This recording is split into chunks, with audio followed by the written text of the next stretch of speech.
You just had a discussion on Ukraine with the foreign ministers. What was discussed and what did you come up to?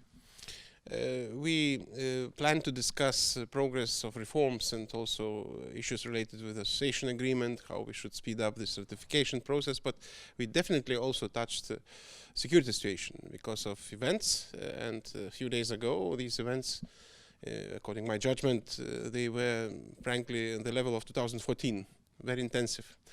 Last few days maybe it was a bit better, but it's by far not yet sustainable.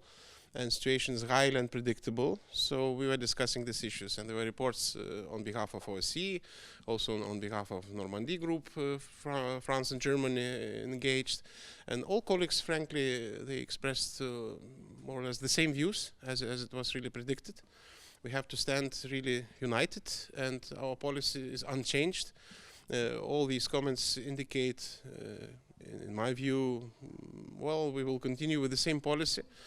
Helping Ukrainians to be proactive, to use our instruments we have, groups of friends, EU monitoring mission, everything what we are using, and also demanding, which is really standing issue, implementation of Minsk agreements, because otherwise we really cannot review our policy on sanctions. So I believe we will continue, and not easy, time is not easy, but nevertheless we must do our part. Do you think that the EU sanctions will be maintained? I hope, yes, they must be maintained, because I hope we will not review our policy, because we had some benchmarks defined collectively. We just decided that until Minsk agreements will not be implemented, sanctions will stay, and definitely I had no voices to reviewing that. Maybe there are some hidden ideas, but I don't know about that. When it comes to the ratification, the Dutch ratification of the association agreement, did your Dutch colleagues sort of give any timetable when this might happen? It was not timetable, but I hope we are coming to some solution. I hope that understanding is growing. Again, for me it's very difficult to discuss in details what's internally going in Netherlands, but my feeling is that the understanding is there, and I'm saying that because I spent myself one day in Dutch Parliament some time ago.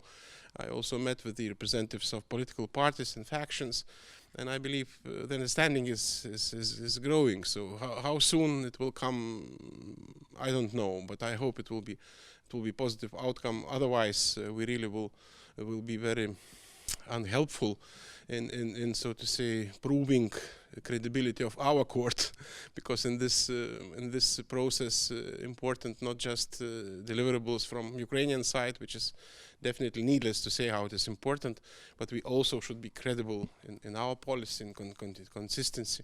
And frankly, this is really the major obstacle up to now. So no schedule, but some hopes.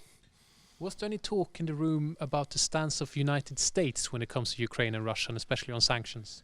Not today, maybe more on the margins, privately. Everyone talking about that. We all would like to have business-like relations to get on normal track as soon as possible with new administration, and we know that a number of meetings are scheduled. There were some phone calls and meetings already, but I believe representatives of US administration will come to Europe. We know at least that Vice President Pence is going to take part in Munich conference. Will be many meetings there. After that, he's visiting Brussels, so will be some encounter in Europe with institutions. It's very important. So emotions calming down. There's still many unanswered questions, and there will be the process as it seems to be different process, but we all believe that we will be able to get together and to preserve what was created together for the sake of both sides of the ocean, frankly. And this is really our task. So let's engage as soon as possible into the cooperation with the United States. It's really our common task, because without that cooperation, without that close partnership, strategic partnership, we will not be able to address current challenges in the world, be it migration, be it terrorism, be it crisis like in Ukraine. It will be very difficult. So it's very important, and we must focus on these issues in the nearby future. When will Ukrainians be able to travel to the Schengen zone without visas? You know, in my view, they could do that as soon as possible because all benchmarks were fulfilled and they did their homework. They passed very important laws. There are shortcomings, definitely, but we all know that this is a process of war, and today we discussed about that. So, given all the situation, all difficulties, the facts are that they must be given visa-free. I hope by end of spring it should be really realistically to expect.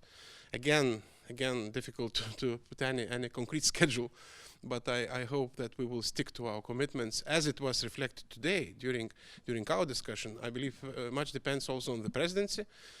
We talked to Maltese presidency as well. They should handle the process also. Are they capable to do that? There will be no artificial delays, I trust, and we'll get to that point, which is very important for Ukrainian people to improve some good news are important for them because too many bad news around. So this could be kind of incentives for them, I hope, and that's our part to deliver.